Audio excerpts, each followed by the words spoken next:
Saya harus kasih kesempatan untuk penelpon sekali lagi ke Pak Toto dari Jakarta Timur. Pak Toto, selamat malam. Silakan Pak.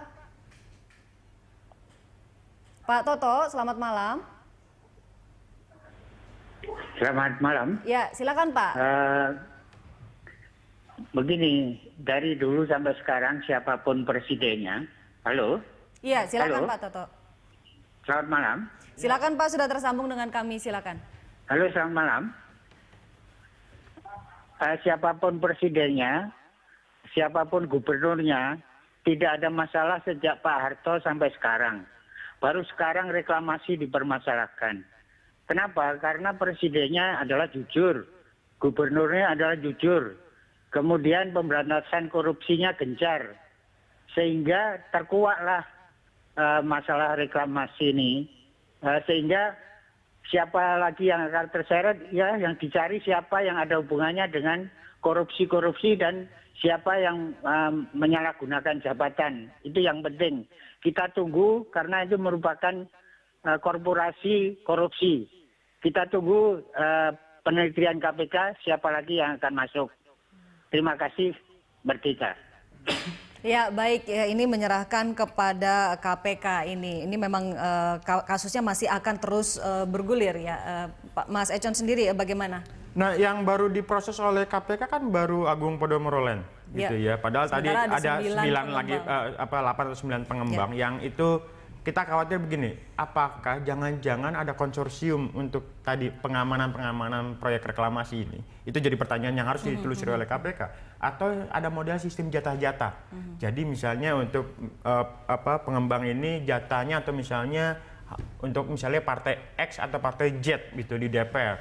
Karena tadi ada Agung Podomoro Land, ada Agung Sedayu yang sampai saat ini belum kelihatan nih kira-kira dia diperiksa dalam konteks apa? Apakah terkait dengan praktek suap menyuap atau misalnya berkaitan dengan perpanjangan atau izinnya reklamasi?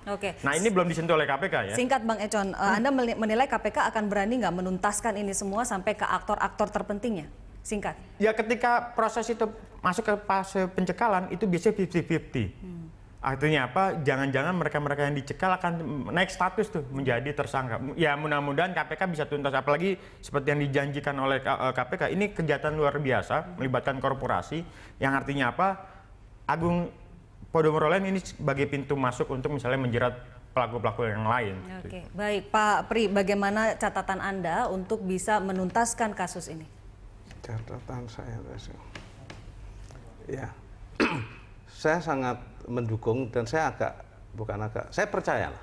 Karena saya sudah ketemu Ketua KPK, Pak Agus, bahwa beliau mengatakan KPK saat sekarang benar-benar akan memerangi korupsi yang memiliki skop yang sangat luas. Seperti obat nyamuk itu, bisa luas sekali. Pak Saud juga mengatakan akan memerangi kejahatan korporasi yang benar-benar sedang membelenggu negeri ini. Gitu.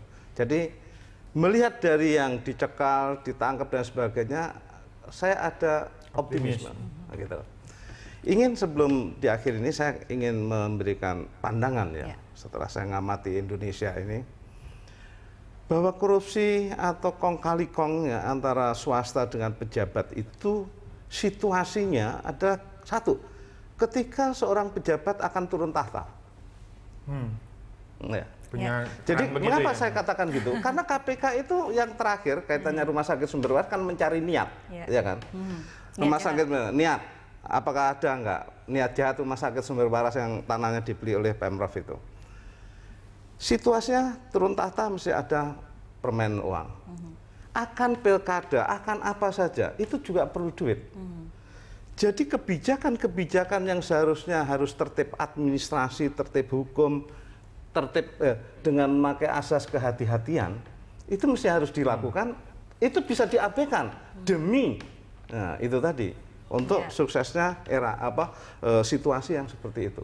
Nah, ini KPK juga harus pinter-pinter melihat dan menangkap itu. Baik. Kasus Rumah Sakit Sumber Waras itu sekarang kan sudah KPK mengatakan tinggal niat saja. Jadi ada masa-masa rawan begitu ya Pak. Ya Pak Pri, catatannya bagus sekali. Singkat ya Pak ya. Saya mengharapkan Pemprov DKI, saya katakan harus merubah sikap terhadap pengembang properti itu, baik di darat ataupun reklamasi. keluarkan aturan bahwa setiap pengembang yang memasarkan propertinya di mal-mal dengan brosur yang baik itu harus dilampirkan surat rekomendasi dari Pemprov DKI bahwa pengembang ini yang tempatnya memasarkan properti di sini sudah sah gitu. Sebab kalau tidak, sekarang itu hati-hati masyarakat Jakarta. Ya, malah jadi penipuan terhadap konsumen seperti itu. Itu baru tanah masih sengketa aja udah dijual Pak gitu. Pri, saya harus akhiri perbincangan kita. Terima kasih catatannya bagus sekali Pak Prianto dan juga Bang Econ. Terima kasih atas kehadiran dan catatannya pada malam hari ini.